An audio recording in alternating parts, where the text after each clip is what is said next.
So welcome everybody and to the session on real estate. And today we are delighted to have, I'm Delores Conway. I'm Professor of Real Estate and Statistics at the Simon School. And today we are delighted to have a panel of three of our most distinguished alumni from the Simon School who are all involved in real estate, although they didn't start out that way. And so today I'm going to let the speakers introduce themselves. And so first up is Chris Czarnecki, who is the CEO of Broadstone Lease, which is now a publicly traded REIT on the New York Stock Exchange. And it was founded right here in Rochester. And Chris previously served as CFO and Vice President of Capital Markets for the firm. And he received his MBA in Finance and Corporate Accounting from the Simon School. So Chris, why don't you tell us a little about yourself and what you like about real estate? Yeah, absolutely. Thank you for having me. I think the thumbnail introduction to Broadstone, which has been the bulk of my career at this point, is that we are a diversified commercial REIT.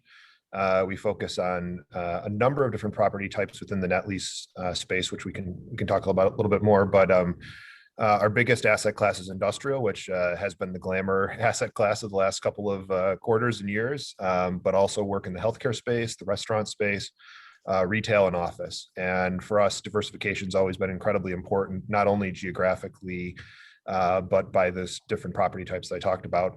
I think you'll hear from everybody today that there's always something different happening in the real estate market, and different segments are always coming in and out of favor depending on what's going on more globally from a macro perspective and how people are using space and how markets are either growing or shrinking or changing. And so that diversification in the commercial sphere has been one that has served us very, very well. It gives us an ability to pivot as we allocate capital and continue to grow our portfolio. And it just allows us to be very cautious when certain asset classes might be overheated and very aggressive when there's good opportunities in select buckets. And so it's a theme that has resonated a lot through the net lease space, which has grown to be quite large in the last 15 years and been really important to us as well. And so today our portfolio is, as of Q1, I should say, was about 661 properties, 42 states, spread across the country, $5-ish billion in total asset value. And most of our team is in Rochester, but we also have offices in Phoenix, in Atlanta and Dallas. And for me, real estate has always been most interesting because of the physical building component of it and how that fits into the investment landscape. And there's lots of great things you can do within the finance space, but actually having hard assets as part of the equation and getting to see how those buildings fit into a community and a market or a business have always been the most interesting components for me. And that's why I've stayed with this sphere of the space for a long time. Thank you, Chris. And next up, let me introduce Ron Homer, who is Chief Strategist for Impact Investing at RBC Global Asset. And he also is the co-founder and CEO of Access Capital Strategies, which is an investment advisory firm that specializes in community investments. And Ron received his MBA in finance even before the Simon School was called the Simon School. But we're delighted to have you today, Ron. So please tell us a little about yourself. Thank you. Now that you've given away my age, thank you so much. So I'll further give that away. I actually got involved in real estate just having 6 months out of, or a year out of getting my MBA. Was at Marine Midland Bank in Rochester, New York. And the president of the bank called me up and said, there's this organization called Fight Inc., which was an advocacy group that wanted to build low-income housing on a shopping plaza in the 3rd Ward, which was under-resourced area. And he said, I want you to work with them. Your job is to help either convince them not to do it or get it done. And actually, we built a 240-unit Section 36 housing project and a shopping plaza. I learned quite a bit from that.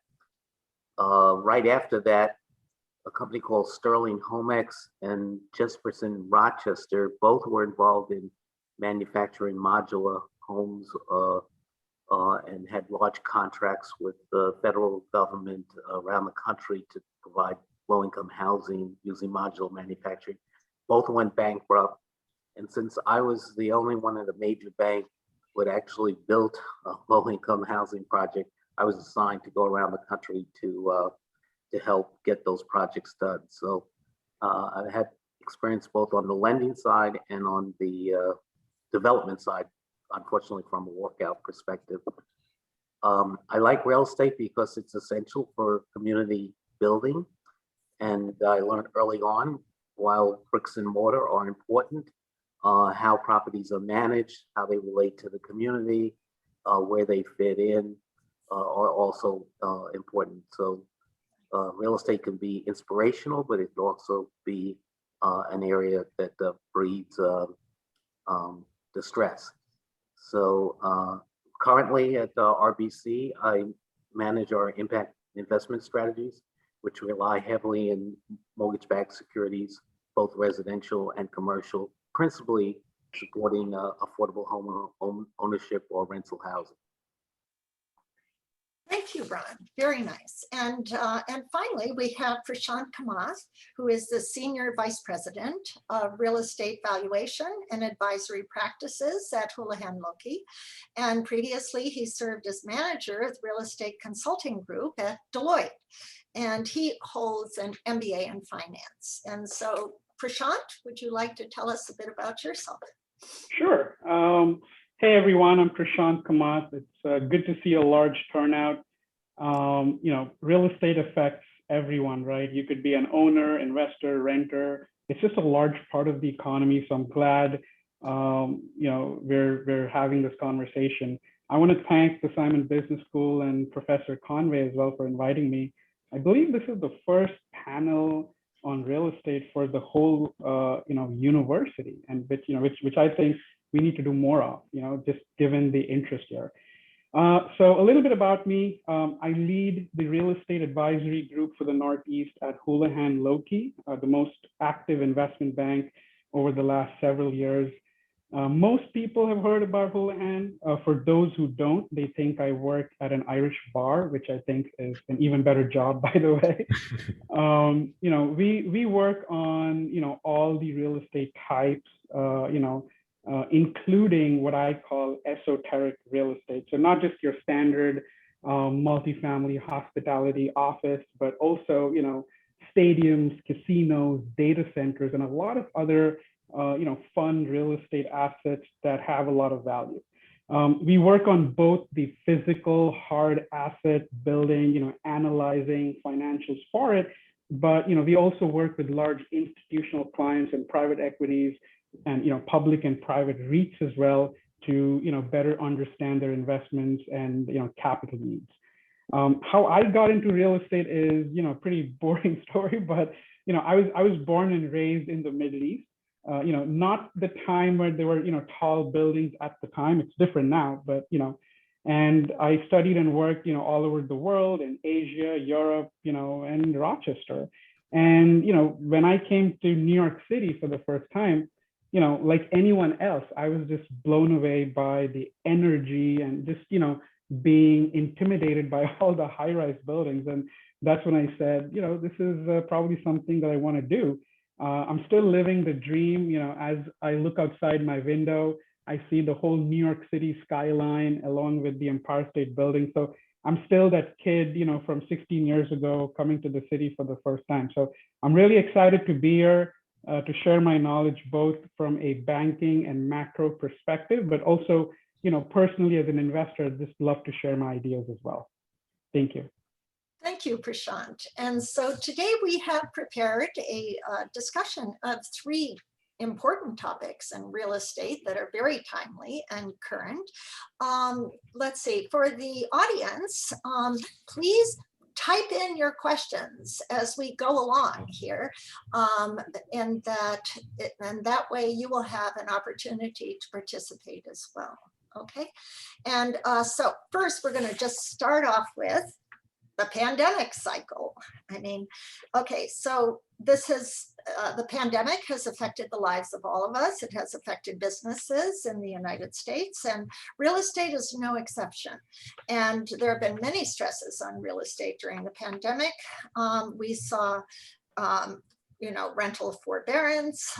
We saw people moving out of some of the gateway cities, either to the suburbs or to more affordable areas.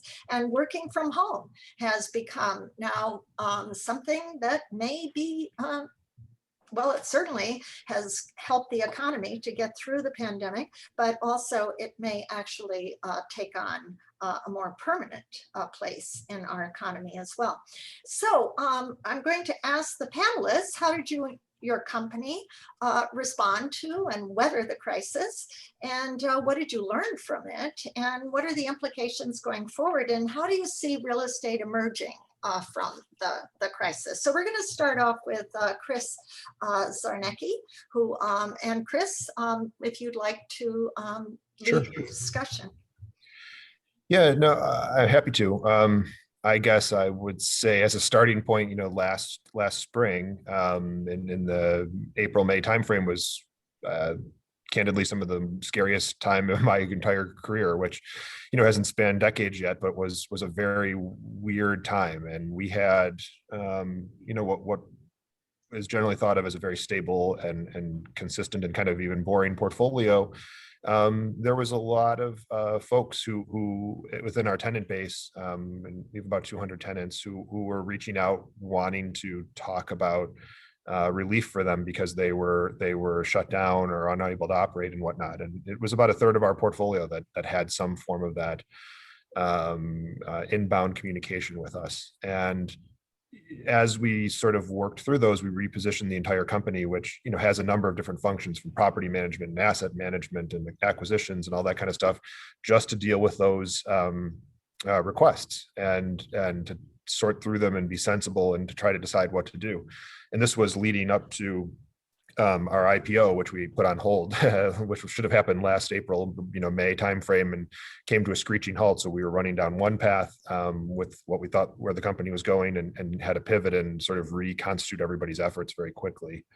I think what came out of that over time, and about this time a year ago now, was really a settling down of things. And by that point, in middle of June, we were pretty confident in resolving almost every open issue we had, which was amazing to think about over just a 2-month period, to have that ability to put a bow on it. And through the quarter, we ended up collecting 96% of our rents, which was sort of our low watermark historically. And it's only grown to effectively 100% over the last couple of quarters.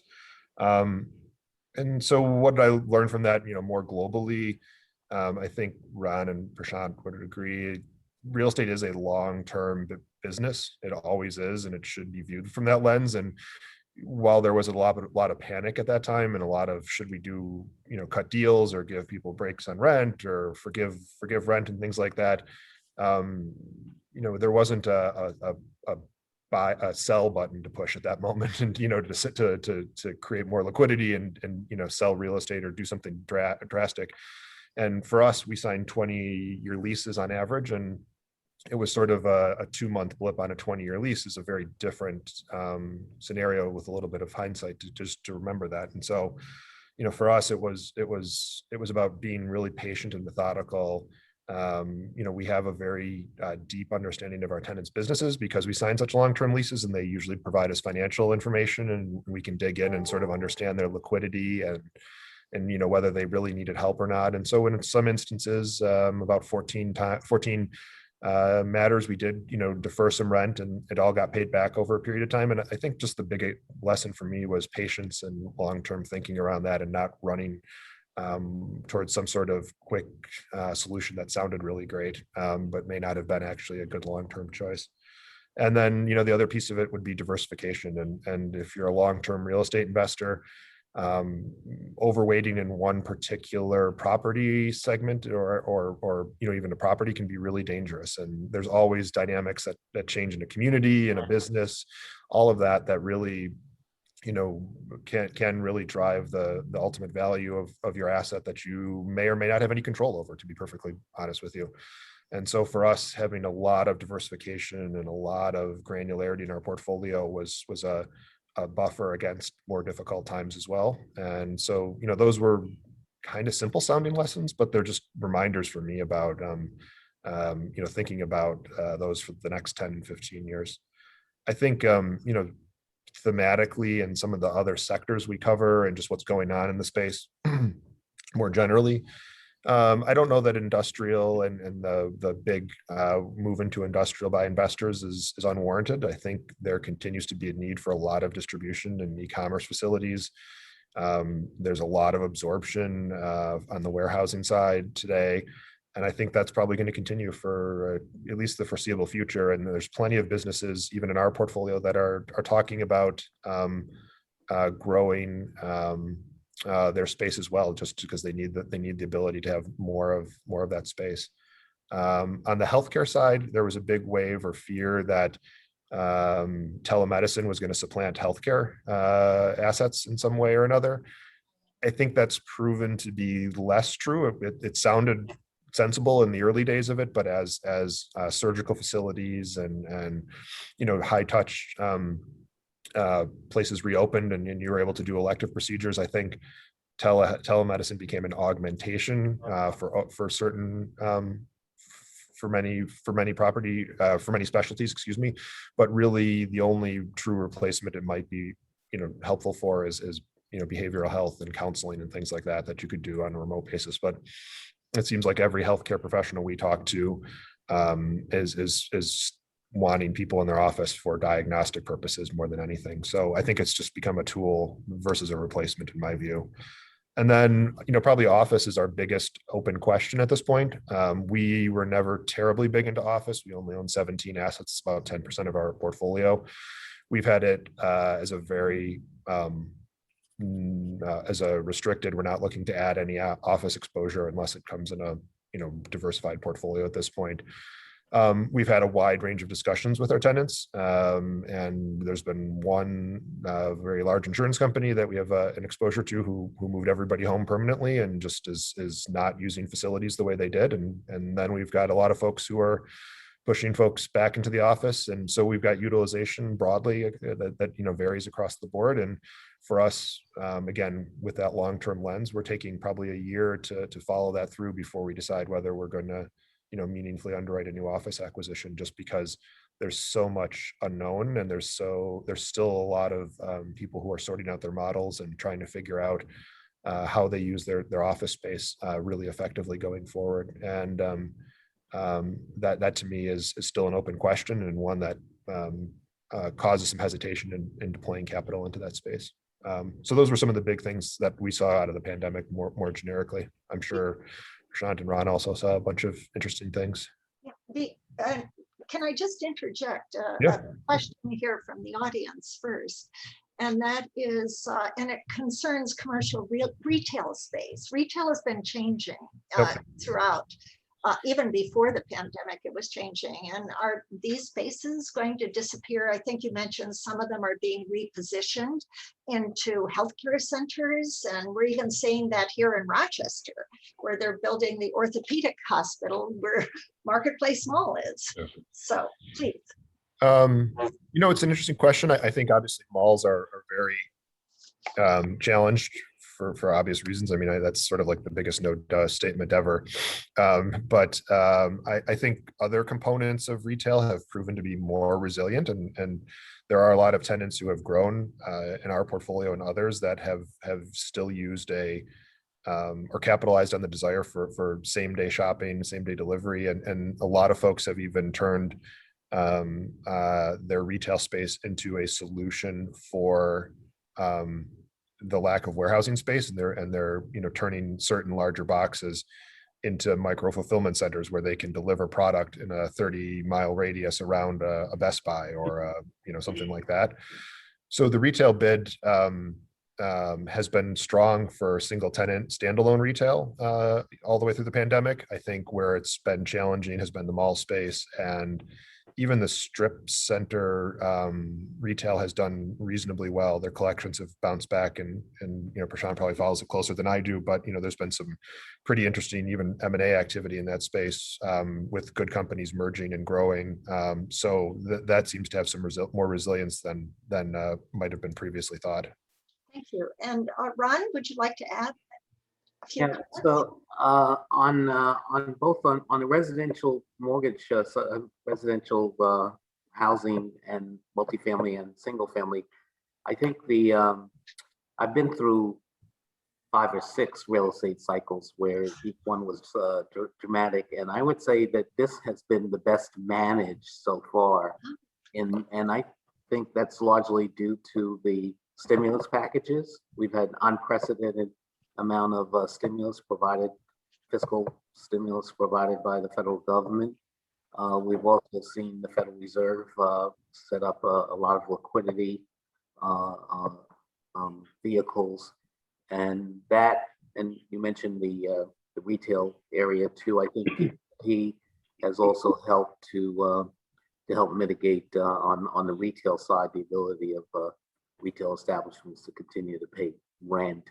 I think the big issue will be as that stimulus winds down, and how the industry, both the financial industry as well as the real estate industry, how they manage that wind down. What happened in 2007, 2008, everyone headed for the hills at the same time and couldn't get through the tunnel, and it jammed up. Hopefully, because of the stimulus and because of the ongoing support, see a wind down that is more based on market conditions. So, retail was going to have a issue irrespective of the pandemic because of the Amazon. I think there are some areas that are actually growing. Data centers with fintech, with also data centers are growing. Cell towers are also a new real estate class, and so you're seeing real estate go outside the 4 traditional areas into categories that are almost as large as those 4 areas, like data centers, cell towers, warehousing. Thank you, Ron. Thank you. And Prashant, you're right, in New York City, everyone is Yeah. wondering, when is it coming back? Is there going to be a dearth of office space available in New York City? And what about hotels? I mean, Yeah. So I can tell you what we did as a firm. We actually had our best year to date. We're obviously a investment bank, but we're also a world-class restructuring platform. So we work with a lot of large institutional creditors. We work with firms through their bankruptcy process. And, anytime there's distress, you'll normally see us at the forefront. So we've obviously been pretty busy. What I did in my group is, we sort of realized very early on that this is going to be a tale of 2 cities. There will be some distress in certain asset classes like hospitality, street, retail, office as well. But there's also going to be, as your sort of last mile costs and expenses come down, industrials, cold storage, logistics, grocery chains would tend to do well. So we, as Chris said, we sort of pivoted last March, where we started working a lot with cold storage operators and, industrial assets. And there was, one company that had, 17 transactions last year. And, we got busy just working with, each and every one of them. So, we've been super busy generally. I think the 2 main, sort of learning things from the crisis is, one, I do think work from home, culture in general will stick on. Most surveys and most clients I talk to, they say, there will be some sort of, flexibility offered where you work from home and sort of come to office. So I think that's going to have some stress in the office market, at least for the next 1 or 2 years. But the trend that I don't see long-term or permanent is this trend of a lot of people moving into low-cost, low-tax cities. Most of the analysis shows that these are younger, more urban, educated, affluent individuals who are preferring to do this. Low-cost, low-tax cities have always been there. I think, we've already started seeing a shift back to places like New York. Most New York City bars and rooftops are packed now. I think New York City had its highest month of condo sales ever in the history of New York in March or April. So there is a shift coming back. And I think, you asked about hospitality. I think occupancy has gone up. So I do see that trend, doing well. And a question from the audience here, I guess to everyone, is, aligned with this is a big boom in the housing market, especially prices. And do you see this continuing, or do you see that, maybe it'll be short-lived? If I could predict that with any accuracy,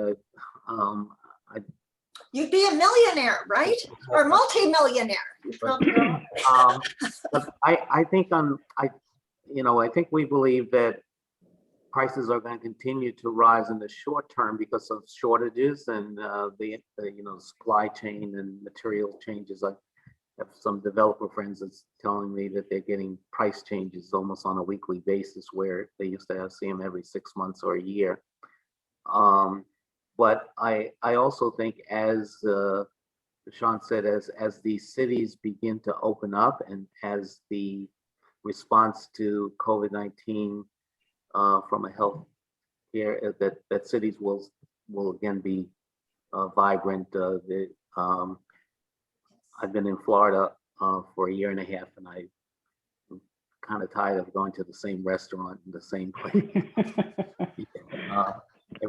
Where they know me by first name. So I'm sort of anxious to get back into a city, see some young people and more diversity, et cetera. So I think particularly with the, I think you'll see that market even out and go back to a more demographically driven marketplace than Exactly. I mean, the millennials now are coming into their home buying years big because of children. And so we will probably see, continued prices, but maybe not this huge jump that we have seen due to the pandemic. And so, but anyways, okay. Now we're going to move on to our next topic, which deals with the role of banking, investment, and technology in real estate. And that we all know that real estate is an expensive asset, especially commercial real estate, and it relies heavily upon loans and equity for financing. So banking has traditionally served this role with mortgage loans on the debt side, but we're seeing other new entrants into the field in terms of financing as well, especially private equity. And so I'm going to ask Prashant to lead us on a discussion of this topic in terms of the role of finance, banks, and private investment for real estate today. And how is this changing? And also, is technology really helping in this area to foster kind of new creative lending and financing? Prashant? Sure. So this is my view, and I don't think the role of banking and lenders and capital providers would change fundamentally. I think what would change is access to it. There is a process to democratize it, and I think that movement is going to hold strong. You will have to see investment banks because there are billions at stake. A lot of it has to do with direct human intervention and judgment. But there are a lot of these minor processes that I think can be taken over by technology. I strongly believe that, real estate is one of the least disrupted asset classes. I can't believe that we still have things like title searches and title insurance and, just in case somebody owns your property. Like, can you imagine that with any other asset class or any other, how would you react if your bank called you saying, you have all these stocks and cash in your account, but maybe somebody else might own it? It just doesn't make sense. I think with a lot of technology at play here, there's a lot of potential for disruption, especially with blockchain technology. I think that should hopefully fix some of these issues, including fraud, which is also on the rise in real estate as and when we start using more technology. At Houlihan, what we've done is a lot of these process-related stuff is automated. We're using a lot of these automated tools and templates that make things a lot easier. We're using things like UiPath and API pulls to sort of bring in all the research in one place and just sort of ease the process. 10 years ago, if someone said they bought real estate off the internet, you think they're crazy, whereas now a lot of people are doing it. And you have excellent real estate research platforms and tools and websites and things available to you. So I think there's a lot of options available. It's just a matter of searching. But fundamentally, I think in terms of capital providers, investment banks coming into play, the role is not going to change. One thing, I think one of the questions was, why is real estate prices going up? I think one of the obvious reasons right now is because there's a lot of technology. It's easier to buy real estate as well. It's democratized the process. You have a lot of demand, but there's not a lot of supply because of COVID and other things. So that's another reason why, real estate prices have gone up. Yeah, a 2% interest rate also is pretty. Exactly. Yeah, Yeah. I know, that has helped enormously. That Low would mortgage help interest. also. I think that, as Prashant said, I think that the real estate will become even more democratized. It started out as a small industry with a handful of people when I started, and very closed in the industry. But securitization has opened up and combined with technology and access to data.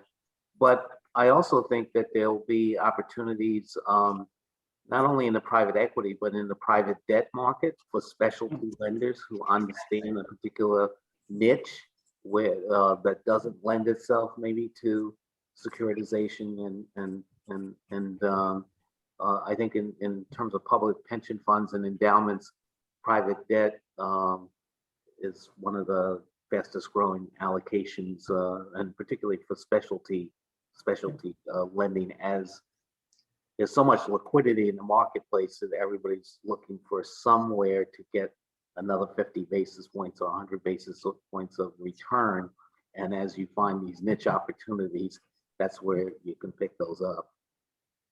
So, and Chris, it looks like you have want to add something, please. Go ahead. Yeah, no, the only thing I'd say, Prashant said a lot of it well. I think two things, and it kind of goes back to what Ron said too. I mean, I think the playbook for stabilizing the financial markets that was developed during the great financial crisis was well applied here. And I think that provided a lot of price stability to asset class, all assets, right? But certainly real estate as well. So I think that how well the capital markets functioned, through providing necessary capital to distressed companies, sort of on the bleeding edge of last year, through just being kind of open to everybody, or any public company that wanted to access it last summer, was one that obviously kept prices pretty stable and gave a lot of investors the ability to continue to execute on their growth objectives or get back to acquiring assets, which ultimately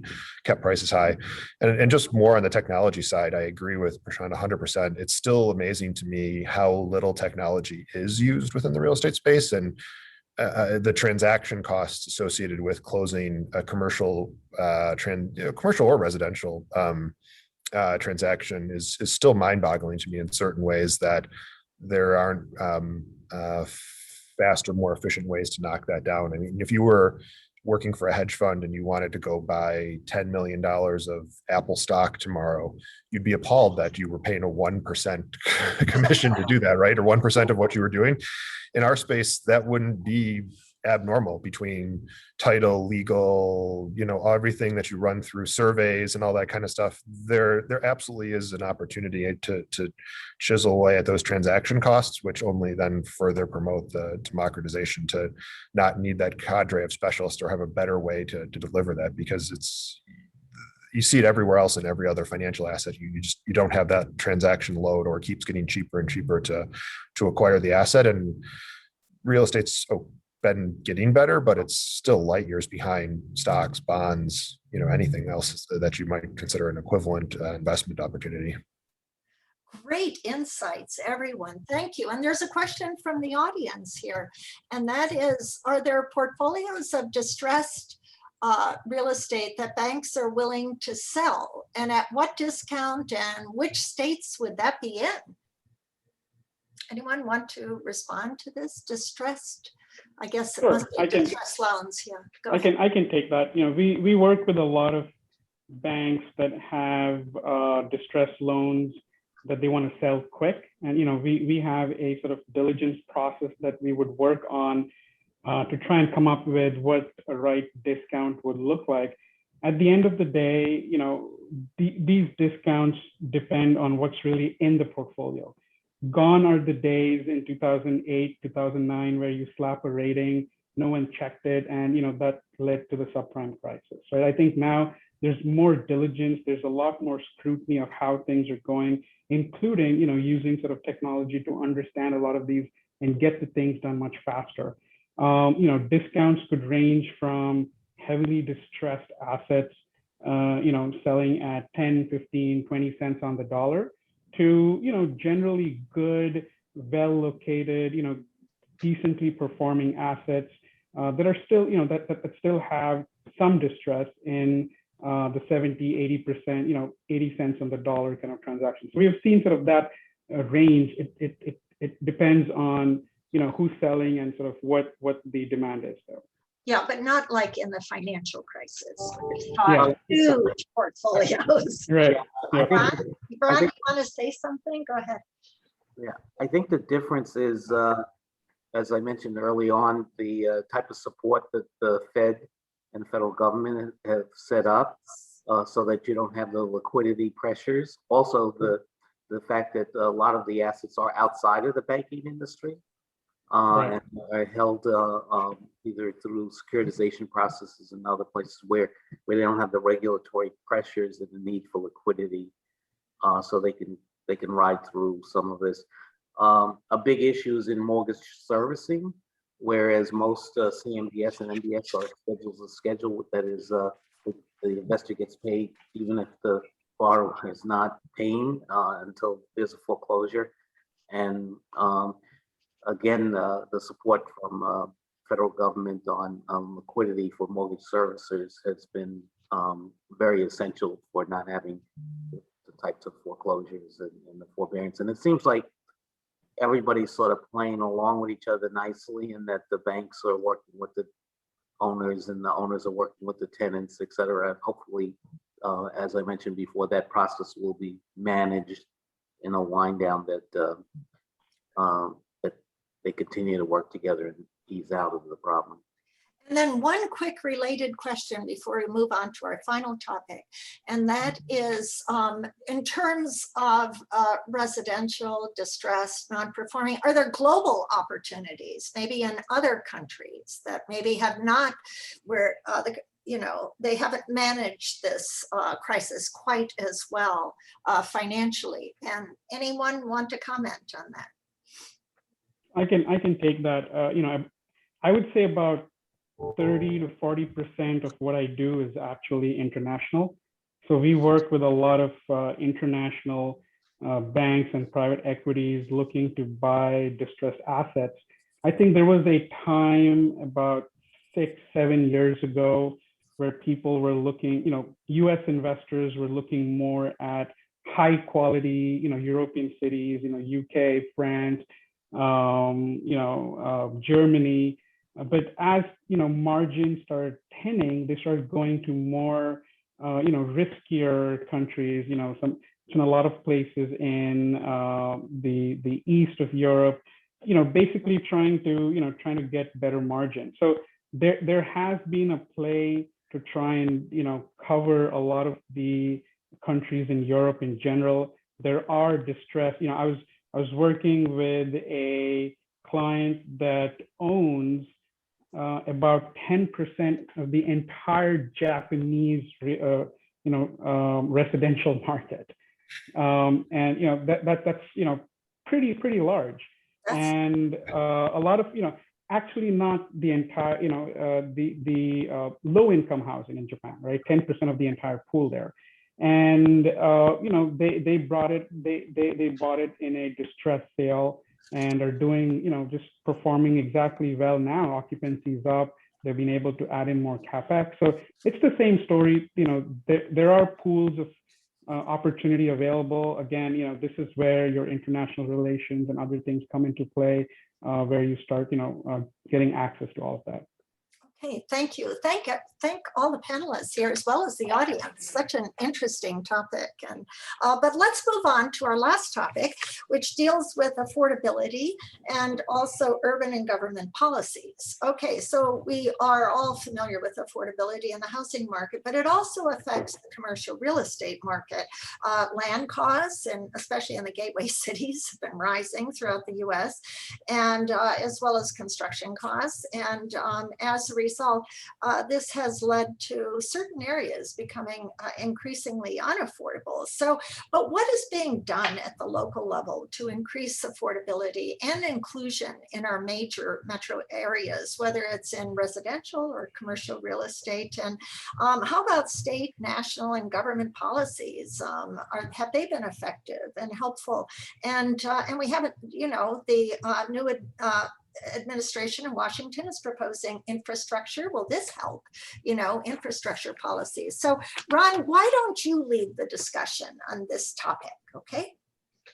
Sure, well, there's a lot to cover there. I'll start with the federal government because I think most real estate is state and local, and it works its way up. But from a federal level, I think the combination of the federal government has two ways to affect the real estate market, particularly in housing. One is through tax shelters or tax favorable policies, and the other is through tax credits. So I think there is a proposal within the infrastructure of American families and American jobs to do away with some of the tax policies that have affected real estate positively. Whether or not they get passed, it will be yet to be determined. It doesn't look that way right now. But there has been embedded in the existing stimulus plans a lot of money for state and local municipalities to deal with the impact of COVID-19, both on housing and on employment. And I think a lot of that money will be used to support the provision of more what's called workforce and affordable housing. So I think there's been increased allocations to help subsidize affordability for certain targeted income levels. Whether it's enough to meet the demand, I don't think so. And a lot will depend on what state and local governments do themselves. On the local level, zoning is a big issue, and so in terms of land utilization and land costs, and there is a movement in a lot of big cities to have more density, to eliminate exclusionary zoning in certain areas. So I think that's going to be an issue. On the other side, crime, there's a lot of underutilized land in urban areas, and it's primarily not used because of issues around safety, crime, schools, etc. That seems to be getting worse as opposed to better, given the impact. We'll see what happens there. But to the extent that some of this land could start to be developed using things like the opportunity zone and other types of federal incentives, would also help with increasing the supply, which ultimately will impact affordability. And over the long term, you're not going to affect affordability unless you find ways to increase supply of housing in areas where people want to live, and where businesses want to locate. Thank you, Ron. And Chris, would you like to add some comments on this topic? Yeah, I think the one thing that Ron started to touch on, and I agree with him, but the taxation component that's being bantered about now is the elimination of the 1031 exchange, which is unique to real estate. And just to boil it down, if you sell one piece of real estate, you effectively can port your gains, if you're a taxable investor, into another asset that's similar in nature, which is a fairly broad definition. You could go hotel to apartment building or apartment building to farmland. You know, it's whatever you want to kind of make of it, but it eliminates the capital gains impact, and you're sort of allowed to drag your low basis real estate or your low basis tax basis along with you for the long term. That's been talked about as a potential elimination. Again, I think Ron and Prashant and I talked about this on Friday. I don't think any of us think it's going to happen, but it's getting more conversation than it has in the past. The flip side, or the component of it that I think is interesting or interplays here is that if the 1031 exchange did go away, does that impact liquidity in the market in some way? Because real estate is capital intensive. There's a lot of it that's held by taxable individuals who are developers or builders or whatnot. And would real estate trade hands more frequently, or would you see a drying out in liquidity, or a dearth of liquidity because folks simply were not willing to sell their asset because of the tax bill associated with it? And it's more than just a gain over your purchase price. A lot of folks take depreciation and have a depreciation that takes their basis down to, in some cases, nothing. So you're looking at 100% gains on sales of assets, which might be different than what you do when, again, you own a stock or a bond. So that is probably the biggest discussion point in a lot of commercial circles these days. And again, it doesn't seem like it's going away, but it is a tax policy thing that is on the mind of a lot of investors today, and we're getting a lot of questions about it. So. Okay, good, great. And then there are a couple of things from the audience here. One is that San Francisco is unaffordable, so is Miami, Chicago, LA, while salaries haven't increased. How will this be balanced, and will rental prevail versus home purchase? I am familiar with the California areas, and but San Francisco is very small, and I do believe that rental will prevail there. But there's also been a lot of private interest too. Facebook is building residential for some of their employees, as well as Google in that area, and to help attract talent. And but also what they're doing is reaching out to other areas where housing is more affordable. LA still has, some affordable regions, and Miami, Chicago, well, Chicago is affordable because they were kind of spared. The big run up in, they haven't recovered fully from the financial crisis, but Chicago is actually more affordable. So, but anyways, but this is true, and this is sort of a nationwide problem with, wages haven't kept up with increases in prices across many different industries, and real estate is one of them. Other comments from the panel? Anyone?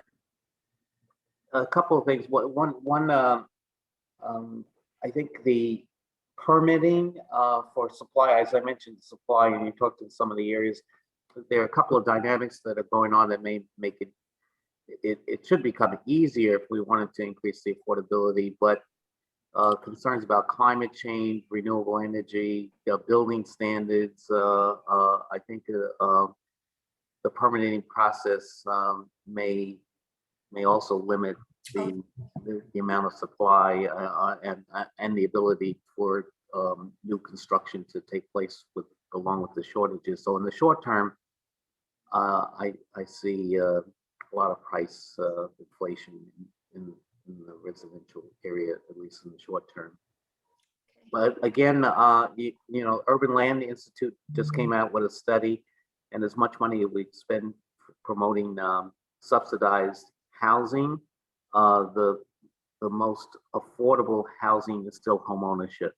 And contrary to the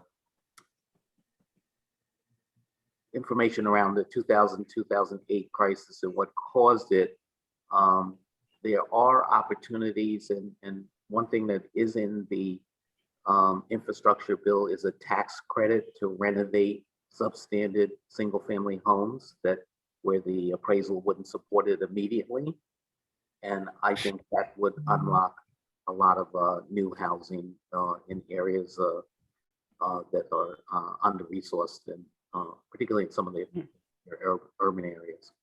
Thank you, Ron. Thank you. And other comments? Or okay, so we have there actually is a related comment, I believe. Where did I see this? Okay, I think we're okay. So, but now there's a question here from the audience on climate change, and that given that real estate is a long-term investment, are you seeing concerns about the effects of climate change? Let me make one quick comment on this. I'm seeing that real estate is adapting to this, especially in terms of construction. And what we're seeing in California is that we are seeing not just flame-resistant buildings being built, we are seeing flame-retardant buildings that are being built, especially in residential that is close to where wildfires tend to erupt. And they're not the concrete bunkers that you might think they are. They're actually beautiful homes. And it's new materials, et cetera. Along the Gulf, where you have a lot of hurricanes, we're seeing homes being built on stilts, because usually it's the afterwash that comes from the flooding that creates the most damage in the hurricanes. And they have been surviving. And so other comments about climate change and the effects of climate change. So the construction part of real estate is definitely adapting to this, and quite quickly, I might add. Chris, I think you had a comment. Yeah, I would just say, you know, I think it's more broad in my landscape of the ESG construct that is also impacting real estate and you know, REITs in my space. Definitely has a tie to climate change and the environmental components, and you're seeing more and more folks publish meaningful sustainability reports around what they're doing to improve their assets, and you know, again, it depends on where you are in the ownership spectrum, whether you know, have a lot of control over your asset, and you know, you can directly impact it from ground up construction to, you know, high LEED certification and things that are very considered very, you know, environmentally friendly and proactive, versus a little bit different in our end where we have less control of the asset. But there's some really good thinking going on in the space about impacts of climate change and individual buildings' contributions to the communities they're in and the environmental impacts they have. And so I'd say it is a topic that, again, maybe real estate in the same way is a little bit behind on technology is catching up in that regard, because there's a definitive push from institutional investors for meaningful progress there. And I think that's, you know, even if it's not, even though it's the right thing to do, I think it's just spurring people to look at it faster and harder than they ever had to. So we have a couple other questions here that maybe we could answer quickly. Can you share some insights on new construction in terms of profitability and timing, et cetera? Most of everything we buy is stabilized, and there's not a big development component of it. The only thing maybe I'd say is we do see within our tenant base a lot of folks looking to expand facilities and work with us on that component. And I think, you know, no surprise there. It's more expensive and it's taking longer than expected. That's, again, sort of a very obvious statement, but, you know, the lead time to line up a lot of this is far longer than they anticipated. And these are for, you know, relatively minor expansions of facilities, maybe 10,000, 15,000 square feet on a, you know, 100,000 square foot building, not a brand new ground up type development. And they're still feeling the impacts of the bid process and whatnot. So. And a lot depends upon the location. I mean, Yeah. Miami Charlotte's having huge office developments that are going up, and it's like nobody else is building office, but Miami is. Yeah. And because there are financial firms moving there. And then we're seeing some of the other cities like Nashville and, and parts of North Carolina, Chapel Hill and Charlotte. And so a lot depends upon location. Even Dallas, Texas has had, huge residential, but even some commercial building that's going on. So this is very location specific, as you might expect with all of real estate, right? Location still being one of the most important factors in it. Okay, another quick question here is, could you comment on your comfort level for large industrial properties? Is there a square footage where you are comfortable with considering lease rollover risk? First of all, yeah, I guess that must be geared probably more towards me. That's probably for you, Chris. Go ahead.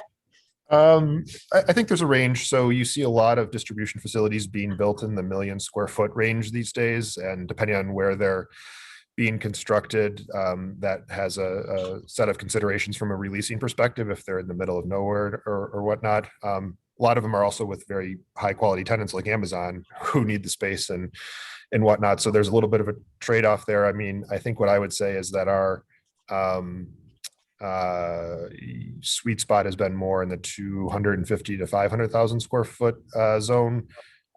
Just it provides some more optionality and widens your tenant base when you are looking to do or find yourself in a releasing situation.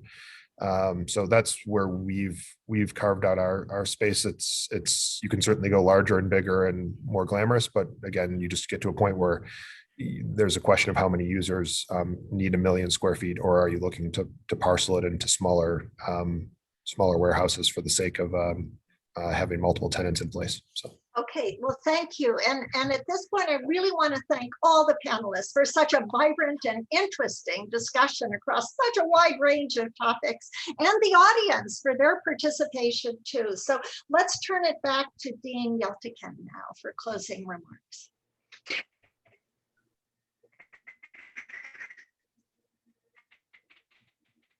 Dean Yeltekin? Hello, everyone, and I hope you can hear me right. Can you hear me now? Can you hear me right now? Yeah, much better.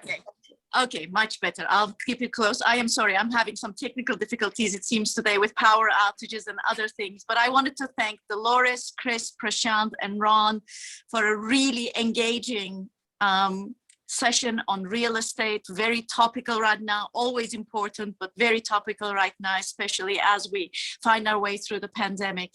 And I'm terribly sorry that I got cut off and because of the technical difficulty, because I really wanted to be able to talk to you about and introduce you to Dolores's many achievements. She joined the Simon Business School in 2009 after USC, and prior to that, she was at the Booth School at the University of Chicago, had an incredibly illustrious career as a business professor and a real estate specialist and expert.